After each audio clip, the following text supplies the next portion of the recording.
కళలు కళాకారులకు ప్రత్యేక స్థానం ఇవ్వాలని సీఎం చంద్రబాబు ప్రయత్నం చేస్తున్నారని మంత్రి కందుల దుర్గేష్ తెలిపారు. విజయవాడలో కృష్ణానదిలో కవితాహారం పేరుతో జరిగిన కార్యక్రమానికి ముఖ్య అతిథిగా ఆయన హాజరయ్యారు. అభివృద్ధి సంక్షేమం చేస్తూనే కవులు రచయితల్ని గౌరవించుకుంటున్నామని మంత్రి చెప్పారు. సర్వీస్ సెక్టార్లో ఎన్టీఆర్ జిల్లా ఆదాయం 67% ఉందని, ఇలాంటి వేడుకలతో మరింత పెరుగుతుందని కలెక్టర్ లక్ష్మీష ఆశాభావం వ్యక్తం చేశారు. మల్లెతీగ ఏపీ టూరిజం ఆధ్వర్యంలో ఇలాంటి ఎన్నో కార్యక్రమాలు మున్ముందు చేస్తామని చెప్పారు. ప్రకృతి మధ్యలో కవిత్వాలు చెబుతూ తెలుగును కాపాడుకోవడం బాగుందని సృజనాత్మకత సంస్కృతి సమితి చైర్పర్సన్ పొడపాటి తేజస్విని అన్నారు.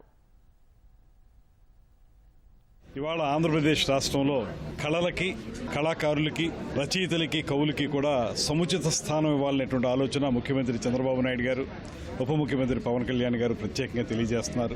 గడిచిన 18 నెలల కాలంలో ప్రతి చోట కూడా ఈ రకమైనటువంటి ఉత్సవాలను నిర్వహించుకోవడం, కళారూపాలు ఏవైతే ఉన్నాయో జానపద కళలు కానీ ఇతరత్ర కళలు వాటన్నిటినీ కూడా అందులో భాగస్వాములు చేయటం, తద్వారా రాష్ట్రం మొత్తం కూడా పండుగ వాతావరణాన్ని తీసుకురావాలనేటువంటి ఆలోచన ముఖ్యమంత్రి గారు చేశారు.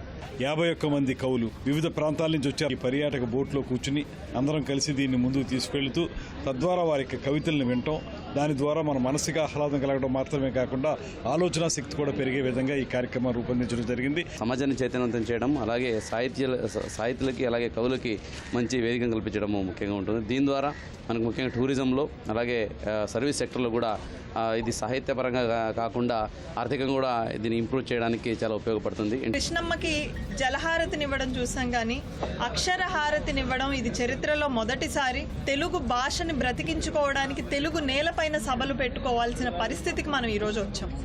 ఇంత గొప్ప సాహిత్యాన్ని, సాహితీకారులని, కవితలని, కవులని గౌరవించుకోవడానికి ఇంత గొప్ప వేదికని కల్పించడం చాలా అవసరం.